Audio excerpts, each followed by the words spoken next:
පසුගිය දිනවල මහත් ආందోලනාත්මක සිදුවීමක් වූ මීගමුව බන්ධනාගාරයේ සිදුවීම සම්බන්ධයෙන් ගොඩක් දෙනා මේ දිනවල කතා කරනවා. ඒ වගේම එම බන්ධනාගාර සිද්ධියෙන් අවාසනාවන්ත ලෙස දිවි අහිමි වූවන් අතර තරුණ බන්ධනාගාර නිලධාරියෙක් ගැන මේ දිනවල කවුරුත් කතා කරනවා. බුලත් සිංහල දිල්මෑල්ල අඹගහකන්ද පදිංචි බන්ධනාගාර පොලිසියේ දර්ශන තරංග අතුකෝරල වයස අවුරුදු 36ක තරුණයෙක්.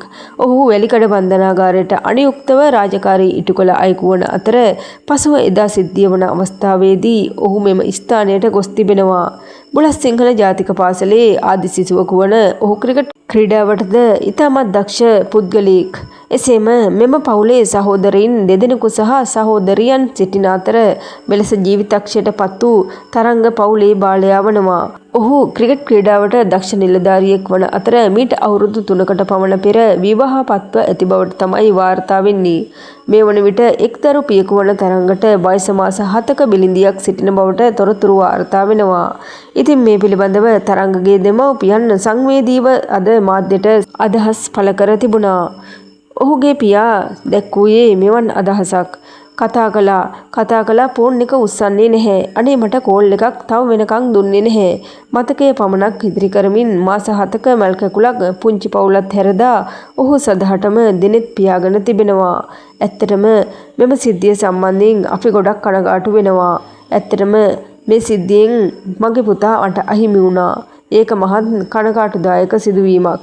ඔහු පවුලේ බාලයා. ඉතින් ඇත්තටම අපි ඔහුට ගොඩක් ආදරය කරා. ඒ වගේම සහෝදර සහෝදරියන් සමග ඔහු ඉතාමත් සහයෝගයෙන් තමයි කටයුතු කරේ. හැම දෙයක්ම කියනවා. මේ සිද්ධිය වුණ දවසේ ඔහු මට කෝල් කරේ නැහැ. වෙනද හැමදාම කෝල් කරනවා. අපේ හිතට හරිම බයක් දැනුණා. ඇත්තටම අපරාධේ මේ ජීවිතේ. මේකෙන් උනේ මට මගේ පුතා නැති වුණ එක විතරයි. ඇත්තටම ඒකනම් මට දරන්න බැරි තරම් කනගාටුවක්. දැන් කාටද අර දරුවා තාත්තා කියන්නේ? ඇයට තාම මාස 7යි. තාත්තා ගැන කිසිම අවබෝධයක් ඇයට නැහැ. ඉතින් ලොකු වෙනකොට අපි කාවද තාත්තා කියලා පෙන්වන්නේ? අපි නම් කවදාවත් හිතුවේ නැහැ මේ වගේ රස්සාවකදී මේ වගේ අමානුෂික මරණයක් ඔහුට හිමි වෙයි කියලා. ඔහුගේ ඔළුව පොඩි කරලා තිබුණේ. ඇස් උගුල්ලලා හරිම අමානුෂික විදිහට තමයි ඝාතනය කරලා තිබුණේ. මූණවත් අඳුර ගන්න බෑ. මේ වගේ අමානුෂික විදිහට මිනිස්සු මරන්න ඕන්ට පුළුවන්ද? ඇත්තරම මේ සම්බන්ධව නීතිය ක්‍රියාත්මක වෙන්න ඕනේ යනුවෙන් සංවේදී ලෙස අදහස් පළ කරා. ඉතින් ඇත්තටම මෙම සිද්ධියෙන් බන්ධනාගාර නිලධාරී රැසකට ජීවිත අහිමි වූවා පමණක් නෙවෙයි ඔවුන් අමානුෂික විදිහට ඝාතනය කර තිබුණා.